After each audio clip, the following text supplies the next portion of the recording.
ಈಗ ಆರ್ಥಿಕ ಶೈಕ್ಷಣಿಕ ಎಲ್ಲ ರೀತಿ ಹಿಂದುಳಿದಿರ್ತಾರೆ, ಜನಸಂಖ್ಯೆನಲ್ಲೂ ಕಡಿಮೆ ಇರುತ್ತೆ. ಈ ಸಮುದಾಯದಲ್ಲಿ ರಾಜಕೀಯ ಪ್ರಾತಿನಿಧ್ಯನೂ ಕಡಿಮೆ, ಮತ್ತು ಅವರ ಏಳಿಗೆನೂ ಕಡಿಮೆ. ಮತ್ತು ದುರಂತ ಏನಂದರೆ ಈ ವ್ಯವಸ್ಥೆಯಲ್ಲಿ ನಾವೇನು ಒಂದು ಜಾತಿ ಜನಗಣತಿ ತಂದಿದ್ದಾರೆ, ಅದು ಒಂದು ರೆಕಮೆಂಡೇಶನ್ಸ್ ಬರ್ತಾ ಇದೆ ಸರ್ಕಾರದಿಂದ, ಮತ್ತು April 11 ಅದು ಹೊರಗೆ ಬಂತು ಬಹಿರಂಗವಾಗಿ ಈ ಸಾಮಾಜಿಕ ಆರ್ಥಿಕ ಶೈಕ್ಷಣಿಕ ಸಮೀಕ್ಷೆ. ಈ ವಿಚಾರದಲ್ಲಿ ಈ ಸಮುದಾಯಗಳಿಗೆ, MBC ಸಮುದಾಯಗಳಿಗೆ, ಅತ್ಯಂತ ಹಿಂದುಳಿದ ಸಮುದಾಯ ಜಾತಿಗಳಿಗೆ ಅನ್ಯಾಯ ಆಗ್ತಾ ಇದೆ ಅನ್ನೋದು ನಮ್ಮ ವಾದ. ಸೊ ನಾನು ಕೂಡ ಒಂದು ಪ್ರಜಾವಾಣಿನಲ್ಲಿ May 1ನೇ ತಾರೀಕು ಒಂದು ಲೇಖನ ಪ್ರಕಟಣೆ ಮಾಡಿದ್ದೀನಿ, ಬರೆದಿದ್ದೀನಿ.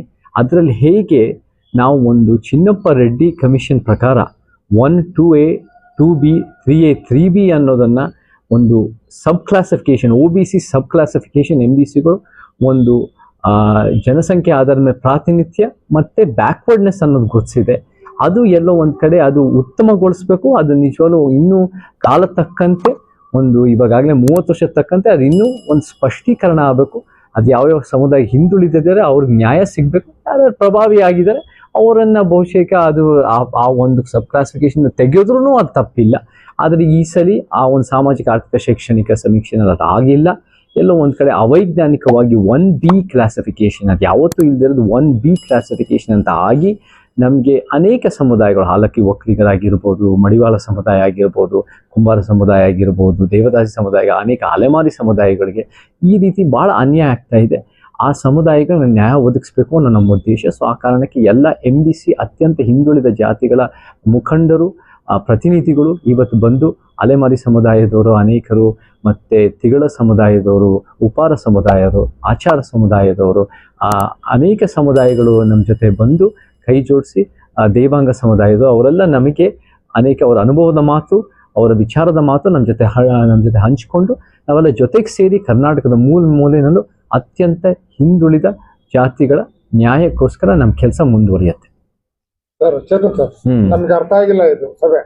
ಇವಾಗ ಜಾತಿ ಒಂದು ಸೈಡು ಜಾತಿ ಗಣತಿ ಆರಂಭ ಆಗಿದೆ ಪ್ರಕ್ರಿಯೆ. ಇವಾಗ ನೋಡಿದ್ರೆ ನೀವು ಇವಾಗ ಮತ್ತೆ ಸಭೆ ಸೇರಿ ಇನ್ನೂ ಸೇರೋಣ ಅಂತ ಇದ್ದೀರಾ.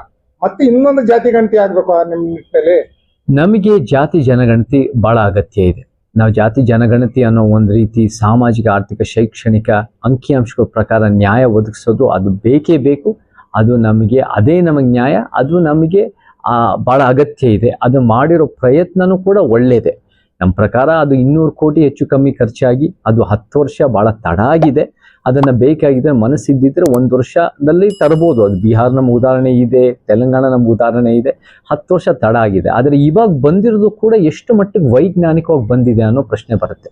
ಯಾಕಂದರೆ ನಮಗೆ ಇದರ ಲೋಪದೋಷಗಳು ನಾವು ಚರ್ಚೆ ಮಾಡಲೇಬೇಕು. 1B ಅಂತ ಏನು ಒಂದು ಹೊಸದಾಗಿ ಇವಾಗ ಹುಟ್ಟಾಕಿದ್ದಾರೆ ಈ ಒಂದು ಸಾಮಾಜಿಕ ಆರ್ಥಿಕ ಶೈಕ್ಷಣಿಕ ಸಮೀಕ್ಷೆಯಲ್ಲಿ, ಯಾವ ಒಂದು ದ್ವಿತೀಯವಾದ ಮೂಲಗಳು ಇಲ್ಲದೆ, ಸೆಕೆಂಡರಿ ಸೋರ್ಸಸ್ ಆಧಾರದ ಇಲ್ಲದೆ 1B ಅನ್ನೋದು ಎಲ್ಲ ಒಂದು ಕಡೆ ಹುಟ್ಟಾಕಿದ್ದಾರೆ ಅನ್ನೋ ನಮಗೆ ಒಂದು ಅನುಮಾನ ಬರ್ತಾ ಇದೆ. ಈ ವಿಚಾರದಲ್ಲಿ ನಮಗೆ ಫಾರ್ ಎಕ್ಸಾಂಪಲ್ 1B ಹೆಚ್ಚು ಕಮ್ಮಿ 74-75 ಲಕ್ಷ ಜನ ಇದ್ದಾರೆ.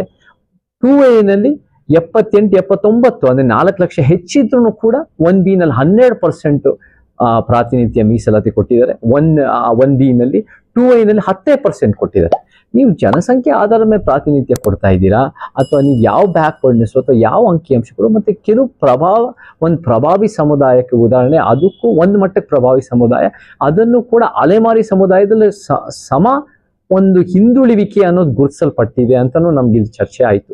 ಸೊ ಇದೆಲ್ಲ ನಮ್ಗೆ ಎಷ್ಟು ಮಟ್ಟಿಗೆ ವೈಜ್ಞಾನಿಕವಾಗಿದೆ ಅಂತ ನಾವು ನೋಡಬೇಕು. ಇದು ಒಂದು ನಾವೇ ನಿರೀಕ್ಷೆ ಮಾಡ್ತೀವಿ ಅಂದರೆ ವಸ್ತುನಿಷ್ಠವಾಗಿ, ಪಾರದರ್ಶಕವಾಗಿ ಜಾತಿ ಸಮೀಕ್ಷೆ ಆಗಬೇಕು, ಮತ್ತು ಜಾತಿ ಜನಗಣತಿ ಆಗಬೇಕು, ಸಾಮಾಜಿಕ ಆರ್ಥಿಕ ಶೈಕ್ಷಣಿಕ ಸಮೀಕ್ಷೆ ಆಗಿ ಅದರ ತಕ್ಕಂತೆ ನ್ಯಾಯದ ಯೋಜನೆಗಳು ಬರಬೇಕು. ಅದು ಕಾಣ್ತಾ ಇಲ್ಲ. ಇಲ್ಲೆಲ್ಲೋ ಒಂದು ಕಡೆ ಒಂದು ಸಮುದಾಯ, ಒಂದು ಪ್ರಭಾವಿ ಸಮುದಾಯ, ಅದ್ರ ಜೊತೆ ನಾವು ನೋಡಿದ್ದೀವಿ ಲಿಂಗಾಯತ ಒಕ್ಕಲಿಗ ಸಮುದಾಯ, ಅವ್ರ ಜನಸಂಖ್ಯೆ ಬಗ್ಗೆ ಅವ್ರು ಮಾತಾಡ್ತಾ ಇದ್ದಾರೆ. ಬಟ್ ಅವರು ಈ ಅಲೆಮಾರಿ ಸಮುದಾಯಗಳ ಜೊತೆ ವರ್ಗೀಕರಣ ಆಗಿಲ್ಲ. ಅವರು ಒಂದು ಬೇರೆ ವರ್ಗದಲ್ಲಿದೆ. ಸೊ ಅವರು ಒಂದು ರೀತಿ ಇವ್ರ ಜೊತೆ ಪೈಪೋಟಿ ಅಥವಾ ಈ ಸಣ್ಣ ಸಮುದಾಯಗಳು ಅವ್ರ ಜೊತೆ ಪೈಪೋಟಿ ಮಾಡೋ ಪರಿಸ್ಥಿತಿ ಬರಲ್ಲ.